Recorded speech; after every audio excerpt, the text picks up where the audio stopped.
Hello, everybody. On behalf of Group 5, I'd like to begin our analysis of GroupM India.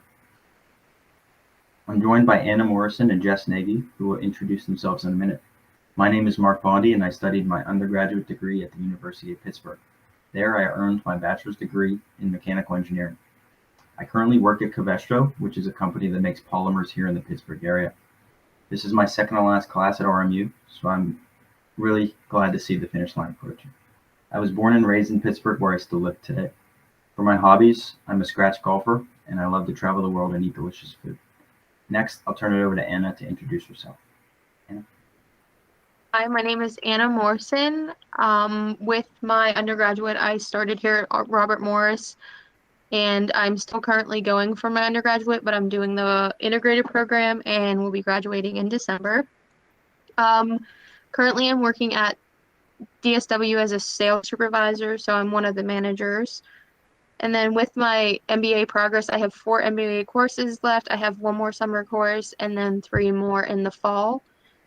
And like Mark, I actually have grown up and lived in Pittsburgh my entire life. I live about 40 minutes away from RMU, and it's one of the nice things because I can commute and not have to pay for room and board. For my hobbies, I actually started getting into reading a lot more. I have a pool at home, so I swim all summer long. With makeup, I was actually in the cosmetic industry for almost 4 years, and I still technically am, but most of my career now is at DSW. And then I enjoy dancing as well. Now I'm going to pass it on to Jess. Hi class, my name is Jess Nagy. I went to undergrad at Penn State University, where I received a major in finance. My career with PPG is as a financial analyst in their aerospace business unit. For my classes so far, I've taken 5 through our MBA program, and I currently live in McCandless Township, which is just north of Pittsburgh.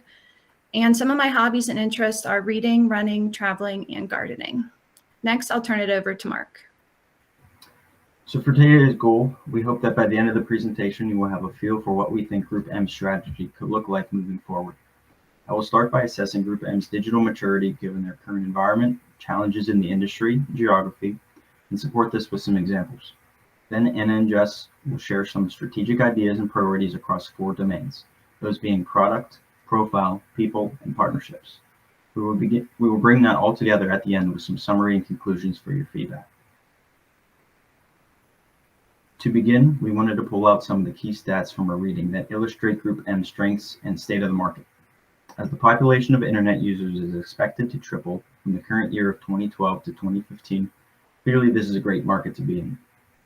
To add to this, advertising budgets have basically doubled since 2005.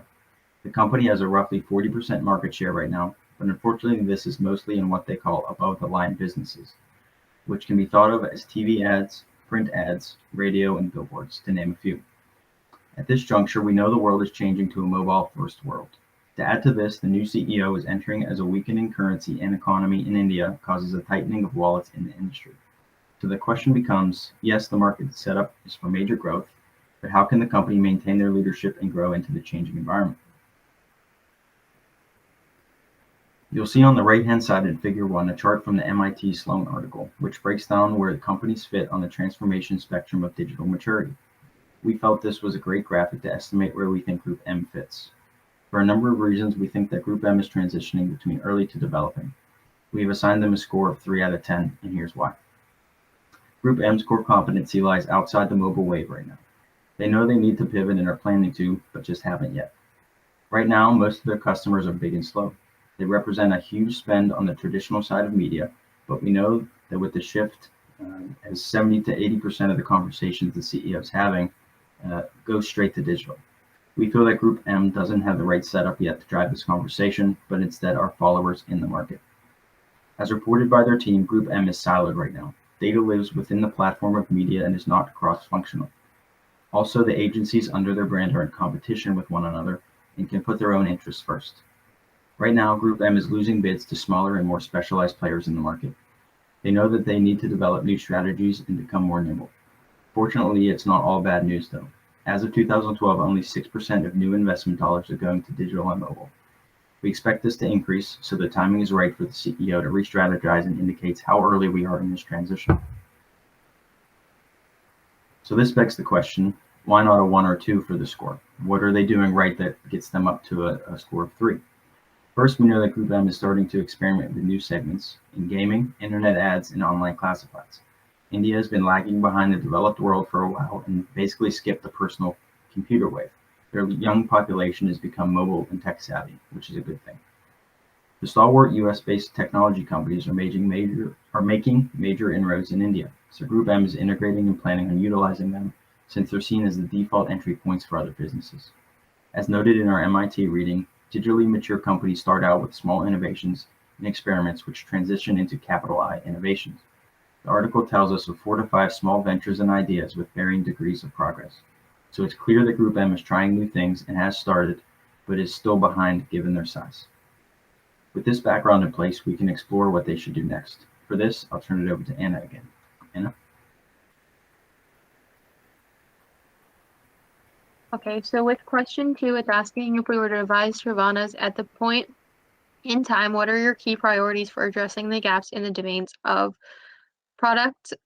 So going through the reading, I found that they have trouble with keeping up with the competition in the current market. Another thing I found out that was GroupM is having trouble penetrating other markets besides the one they're in. So with the gap, the GroupM wants to create a product that is competitive within the current market and also having a product that can penetrate other markets and can compete with them as well. For the profile, GroupM needs to create a strong brand awareness and recognition by using different levels of communication. Although I read that GroupM does have a very strong brand awareness and recognition, they definitely have room to grow and to expand on that, especially with the levels of communication they want to penetrate into. Next, I'll pass it on to Jess. When it comes to filling domain gaps, we want to consider prioritizing people and partnerships as well. For people, GroupM will want to make sure that they are hiring the right people to help advance their company. Moving into the new age of technology, they will want to find not only loyal long-term employees, but they will also want to hire individuals that have the demonstrated skills and backgrounds to partake in this transformation. For partnerships, the company should focus on networking with other businesses, such as ones that hold similar goals and values. Building these relations can really support GroupM's transition through digital maturity and provide them with more knowledge when making business decisions. Next, Anna will run through her initiatives for her 2 domains. Okay, for the product initiative, GroupM needs to produce an innovative product that exceeds expectations of customers. To be able to compete within the market and outside of their market, they need to understand their own market and understand the customers' expectations and also identify what they expect from GroupM. Use analytic techniques to understand the customer's wants, needs, and I guess expectations. And then they also need to define their product. You can't have a product without like giving a reason as to why the customers want it. For the profile, they need to harness new channels of communication to reach out to potential customers.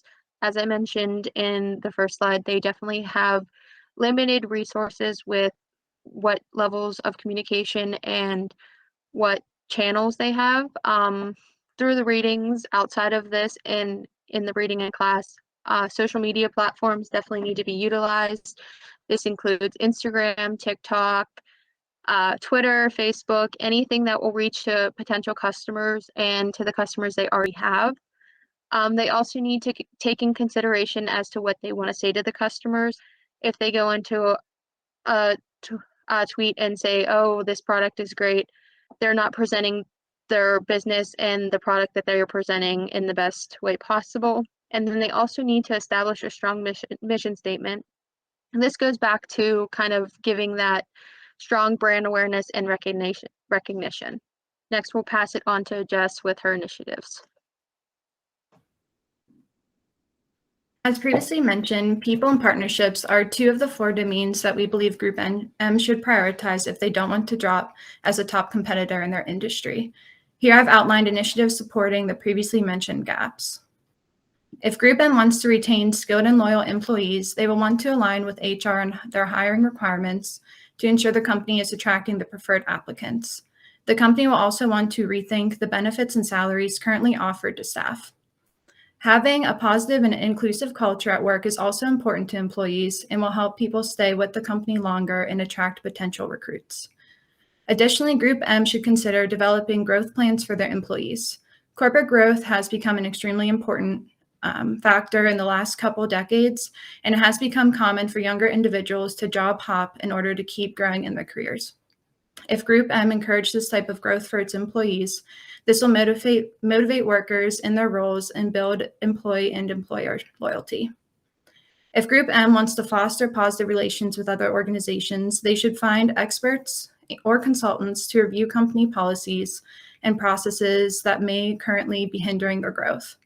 The company should also consider partnering with local businesses, which could help them get their name more recognized in newer platforms such as mobile.